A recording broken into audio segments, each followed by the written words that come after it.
look for because they drink, look for because they go out and play the numbers.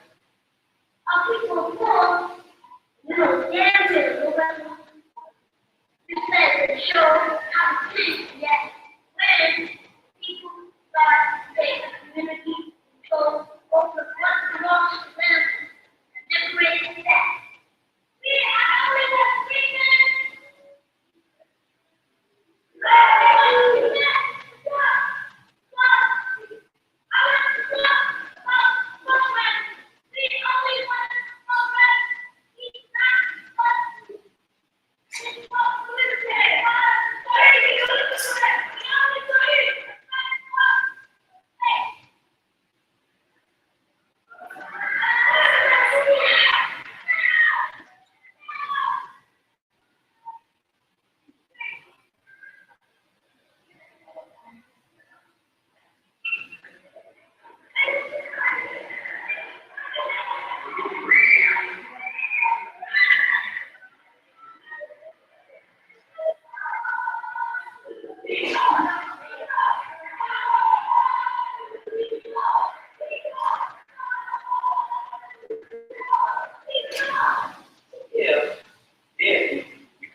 People are thinking of what y'all doing, make this job in this church, make this be small. And we relate to international struggle. So it may sound ridiculous. It's all linked up. We got Vietnam, Puerto Rico, wow. Don't get that. So without you here, your children have. What you do here today, what you do after these churches, like what happens, you get busted, or you have to walk out. You do that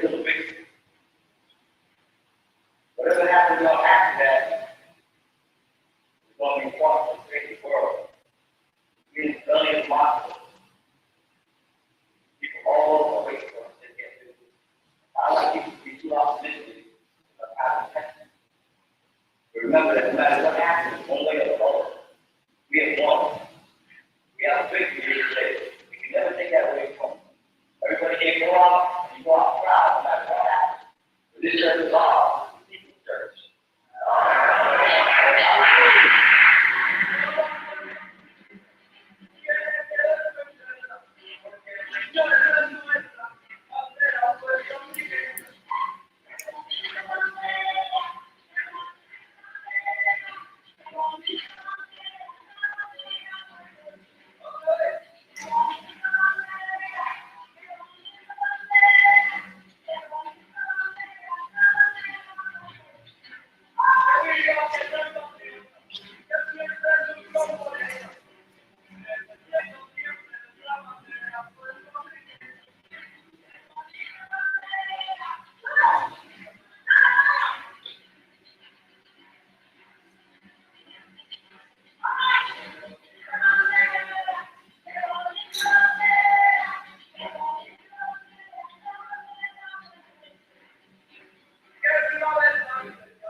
mind and shit, you know, the suburbs and like, oh shit, so I don't know, so much time. So you built before here. I was born in Puerto Rico. Born in New Jersey. That's all I got. We're only little thing on that, so Puerto Rico. And that is my.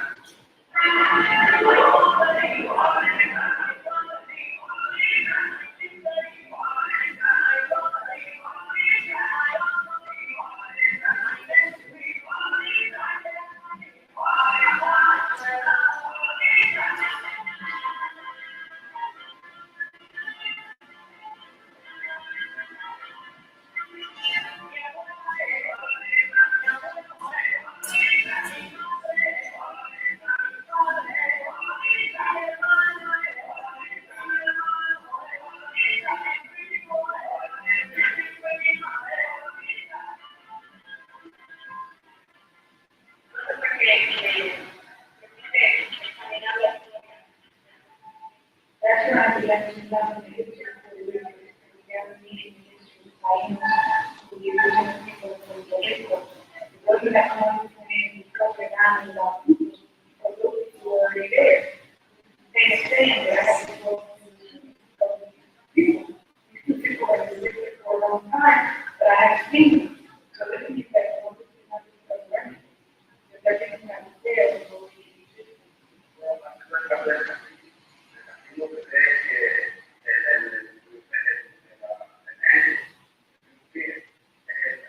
this is part of the racism of the Anglo European. Black people who think that people of color are lawyers. They say that they are superior and therefore have the right to show poor people are. You know the terminal that, you know, every day in the factory, a boss always comes to you're on the street, somebody's telling you are a slave, and that's the time for that. Then the police that go on the street, I'm not being a slave, but at home, my kids have to do what I say, you know, my wife has to do what I say, that's the kingdom of capitalism.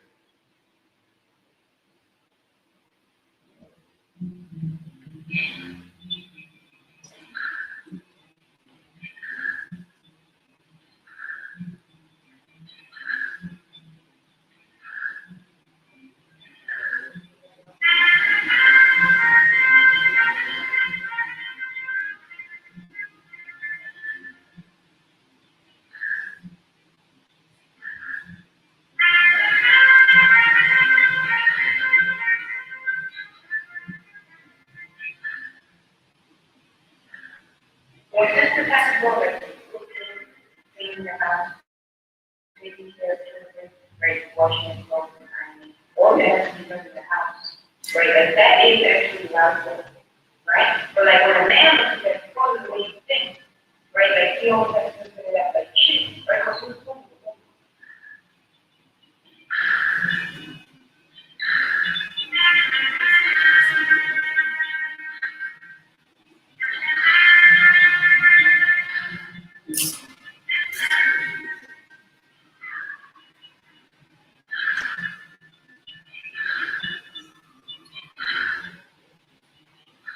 Like, we tend to be divided and divided and divided, you know, being of the man, and each other together.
Then we want to start rallying, marching, stop we're going to tell people to stop wrong, it's not going anywhere. We're going to be here, the hospital, earth, and put back to the end. That really was the thing 25 years ago. Then, because it was unsafe. But then, for rich people and open up for poor people, that will always happen. Governor Rodriguez was good reason. She came here in search of help, and they killed her. It wasn't an accident. They tried to hide it with their medical language that it was an accident, but it wasn't. Governor Rodriguez was killed. She was asthmatic. She had a illness. She also had heart trouble. They gave her some medicine that made her heart go faster, and they killed her. And those are people who were right from every person who received health care. And they make us believe that sometimes predators should go to a hospital and what is ready to do with them for all these years, imagine who knows shit. Without the x-ray technician, without the lab technician, without the ones that they don't do shit. Because all the doctors do, they get all the information together and then they say, this is diagnosis. And then we're in a big word so that people can see and kids start learning how to treat themselves. That's what we talk about when we say prevention. When we go out to be tested door to door, and we explain to our people what it means all about. We explain to our people how they have to start going door to door, preventive medicine. And slowly our people start seeing what socialism is all about. Slowly they start seeing and moving.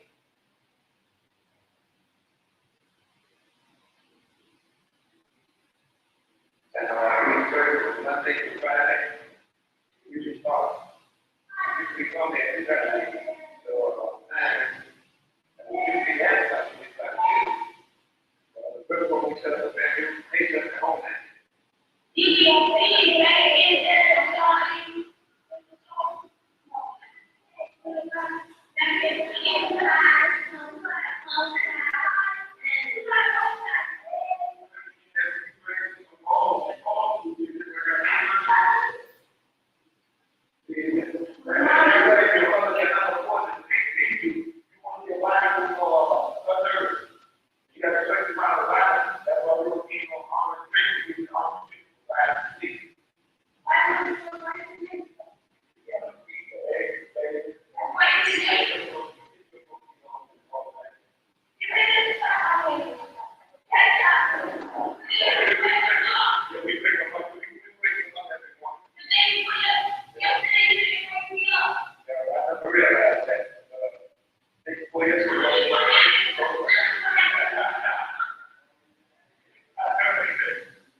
lives. So we have to feel, and then every room, if it's $300, every room will cost $80. How can you manage when you make $50,000? How can you make $25 on the $10 for a room and a half? I don't think they have the money, or we want to have this conflict for family delivery. Actually, I think every family has to be able to numbers.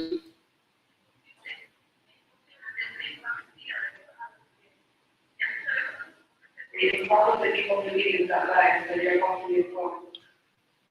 The solution to this problem is perfect society for all persons, according to necessities and according to the world, to have a decent place to live, self, take care of themselves, both of clothing.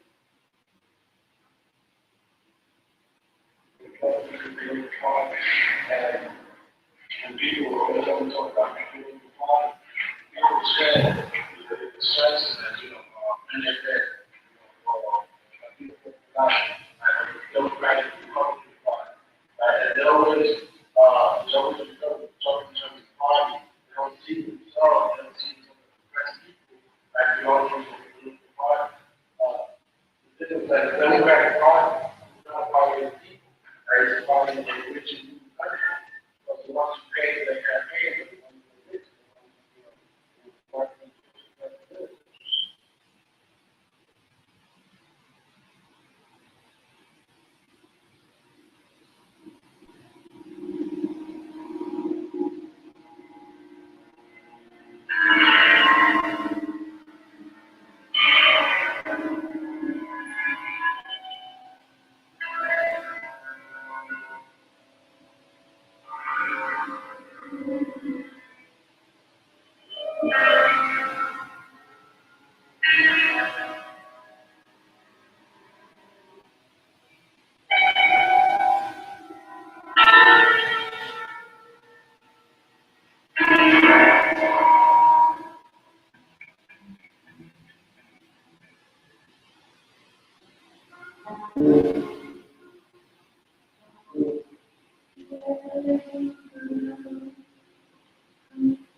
Working workers are going to the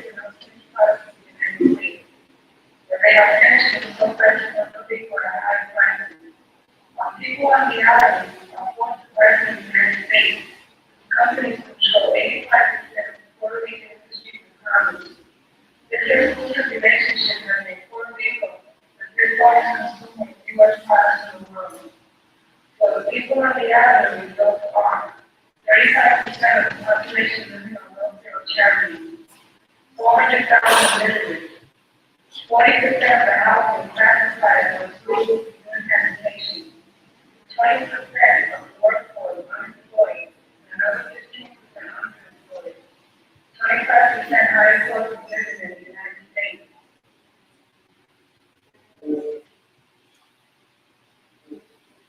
A large police force trained and equipped by the United States, in addition to the U.S. military bases in Puerto Rico, are there to put down any opposition which would threaten U.S. investment there and also in Latin America.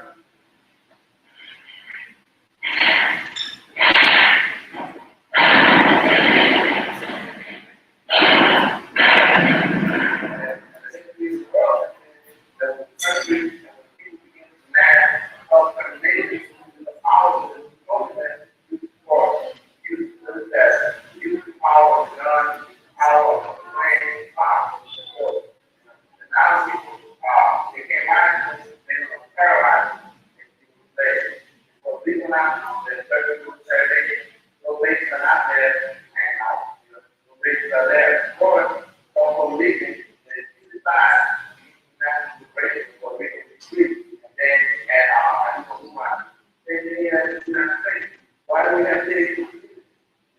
They're not there because they're there to make sure they keep native, terrible people, poor people in life.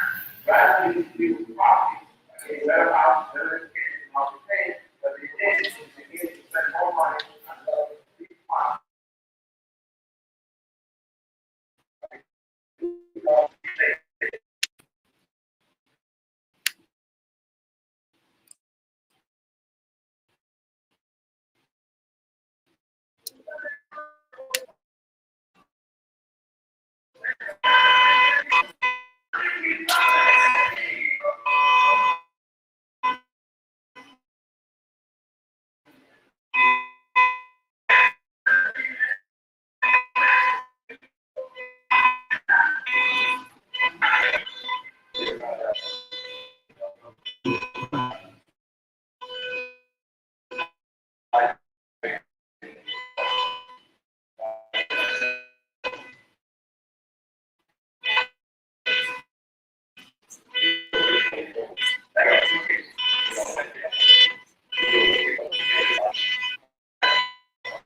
same day that they have.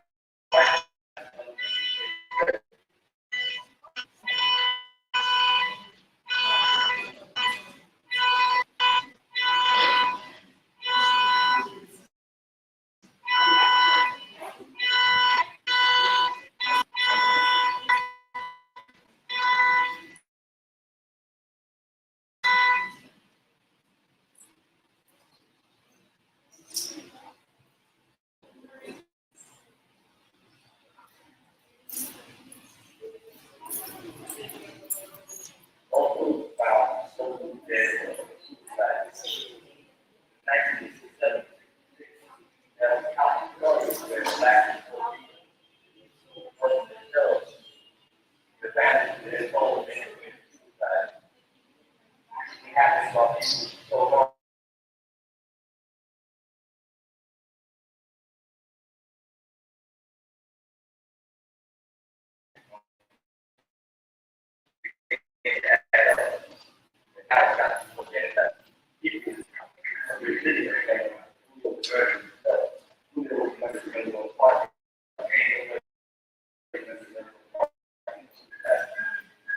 No need for us to kill us. They have to come together to the case. That's what they did.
we mentioned, a lot of those things that was happening in those videos is still happening today. We're still struggling with supporting unions. We're still struggling with living wages. We're still struggling with housing, with new migrant populations, and the idea that we should all adjust and become one big melting pot. We're still struggling with fighting for healthcare. We are still fighting for all the same things that were in that video, and still seeing the same structures in place in New York City, the same ones that created those same structures are still here today. So, New York chapter is we're talking about addressing those same things. We're talking about doing it in a way that, again, is relevant for today, right? So, getting involved, and I think this is kind of touching on the points of what it means to do it on a small scale before jumping into any of these large idealized visions of what it means to be radical, what it means to be revolutionary. Starting off with getting to know your community, getting to know the community that this church is in, the one that is kind of setting up and promoting a new Era Young Lords chapter. Getting to know the way that New York City systems run, understanding all the different departments, all the different committees, all the different organizations that are in it that are housing all these insidious ideas of how to make a city run. And then we're also talking about getting to know the communities, and a huge aspect of what we do is political education, and is creating those bonds with allies and with allied organizations. So, moving forward, I hope that the new Era Young Lords, what I hope for the chapter is for it to be collaborative, is for it to be a meeting of a bunch of people coming from different perspectives, different ideologies, and having discussions about what is best in the interest of communities in New York and communities in East Harlem. And with that said, I know that historically the Young Lords is a Puerto Rican organization, and that kind of is true, but misses and doesn't touch on the fact that even the original Young Lords were made up of more than just individuals who identified as Puerto Rican. We're also talking about individuals from other countries, from Cuba, from other Latin American countries. We're also talking about individuals So moving forwards, right, what the people who I hope to see in the new Young Lords chapter would be people who are just interested in being maladjusted, right? People who are interested in not really conforming to the ideas and the standards that this city has set for the living conditions of this community and of other communities as well. I'm currently actually reading the new Era Young Lords, the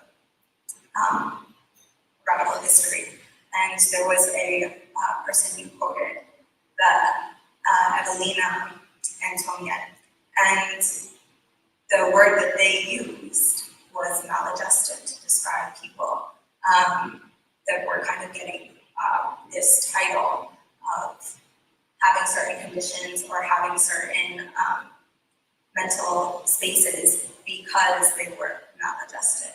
And I actually work here in the schools in East Harlem, and today it's called an adjustment disorder. There are multiple children that I work with that have that diagnosis. But those are the people I want to see in this chapter. Those are the people that I think should be doing this work. People who are maladjusted, people with an adjustment disorder, people who are not willing to conform to the ideas that people have set for this community and for the society at large, and people who are willing to connect that to the struggles that are going on around the globe as well. So,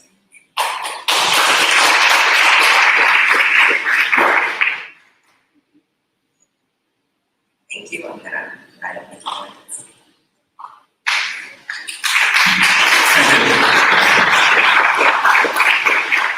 If you haven't figured it out yet, the chairperson for the New York chapter of the New York Young Boys.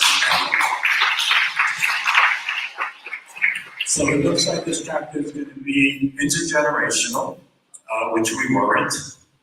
We were just a youth organization.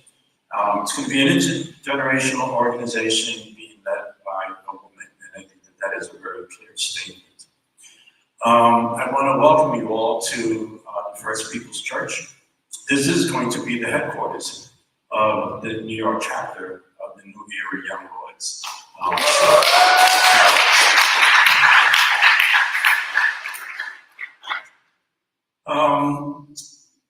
It's real easy to be a young lawyer. You know, all you gotta do is come with your open heart, you know, ready to serve people. You know, Christians call it sacrificial love, you know, putting the needs of others before yours. And that's who we were, you know, and I think that's one tenet that continues in the New Era Young Boys. The process is about understanding and arming ourselves with history. I've often said that you need to know your history. If you know your history, no one can lie to you. If you know your history, you live a life of purpose and passion for your people and for community. And I hope that, you know, the cards are back there. I hope that people sign up. We're going to canvas people. You know, there is a process. We got to get together. We used to call it PE, not physical education, but political education. They have a cadre curriculum to follow, and we're just going to figure out how to do this and make it easy for people. You know, if we Zoom 3 times a month doing PE and one general meeting here, because we are going to convene here, we want people to see us here.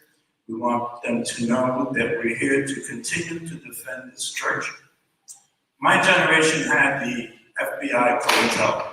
Does everybody know what the FBI? If you don't know, raise your hand. If I see one hand up, I'm going to explain it. Okay. The COINTEL program is a program provided by the FBI, and it was to send infiltrators into all progressive or revolutionary organizations to create division. Usually it was around money or around relationships, to create divisions to destabilize the organization. Unfortunately, Young Lords, you know, we did not go under that. We were also a part of our legacy and part of our history is that COINTEL really did a job at exploding or imploding the organization. So that was the FBI COINTEL. Today we are faced with the Methodist COINTEL. They sent a pastor to this church that's not from this community. Doesn't speak very well Spanish. I don't care if he does. But it's the first time in the history of the First Baptist Methodist Church that they do not send somebody that comes from our community. So it's very clear, I think. There's a great real estate here. You know, this community has been going through tremendous gentrifications. Properties worth millions of dollars. And there's already been division among some of the staff, the volunteer staff, and has destabilized the Sunday congregation. So there's a lot of good work to be done here. You know, there's a lot of good work to be done to, like, you know, we don't want to find out who's right. We want to find out together what is right and move in that direction. So again, you know, I really encourage people to, like, just your name, your phone number, your email. If you have a handwriting as bad as mine, please print, because we don't want to lose anyone in the process. And I think that's basically it. You know, we're going to be part of this. We're going to be doing this together, and I look forward for. And then tell other people. You know, say, hey, there's this great thing that's going on there. We're going to learn history, not only our own history, but the history of the world, the history of other people, the history of other cultures, so that we can identify friends and we can identify enemies. Because then it becomes very easy to see who's fighting with you and on what side people are on. Thank you. That's all. Joanna Fernandez, if you haven't read The Young Lords of Ethical History, that's her book. And after you read her book, you can read my book, which is called We Took the Streets. Joanna?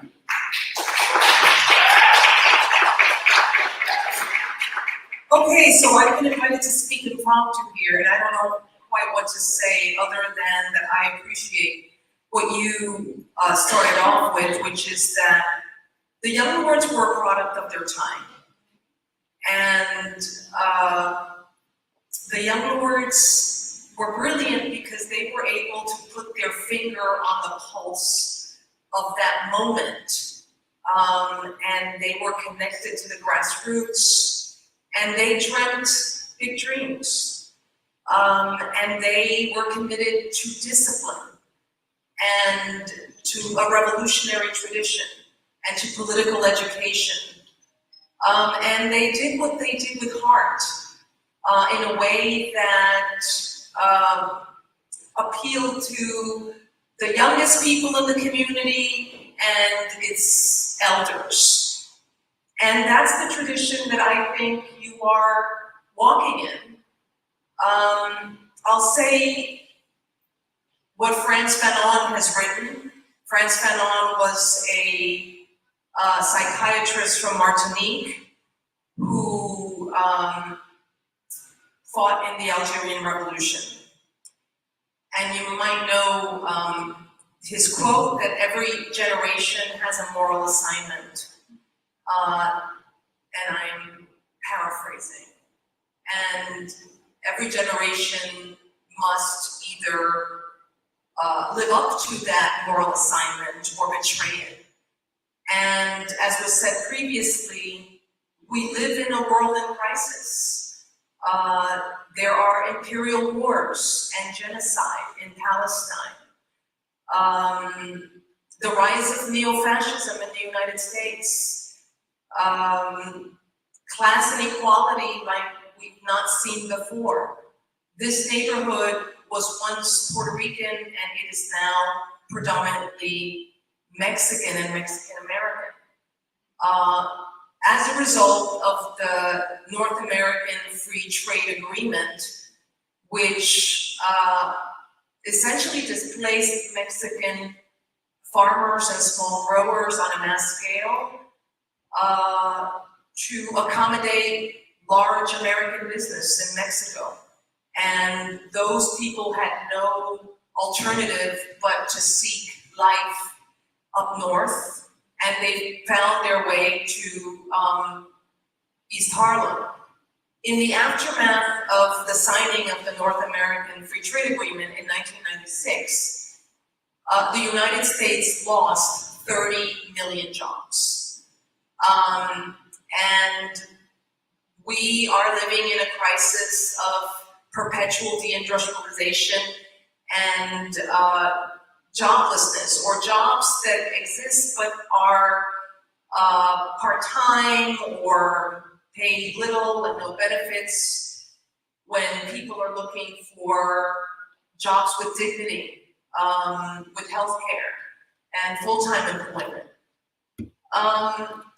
So someone said that this neighborhood has changed, and the challenge of the young lords, of the new era young lords, will be to figure out how to relate to this community.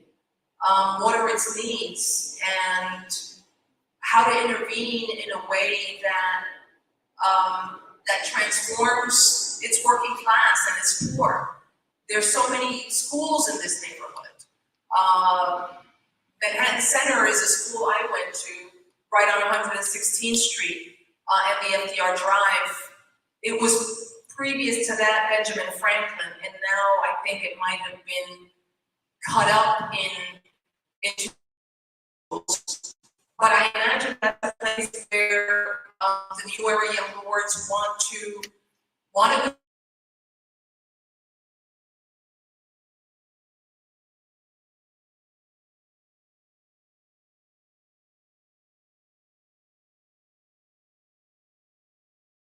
that social movements change history. I mean, that's ultimately what the Young Lords, the Black Panthers, the revolutionary tradition is about. A deep understanding that the limited freedoms we have today were not given to us. We had to fight for them tooth and nail.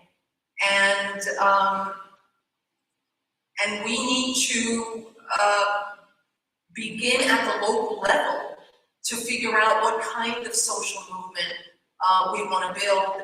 I hope that it's a social movement that believes in revolution and that understands that capitalism is not long for this world, it's not sustainable, and it threatens our environment, the earth, and there are catastrophes awaiting. The side of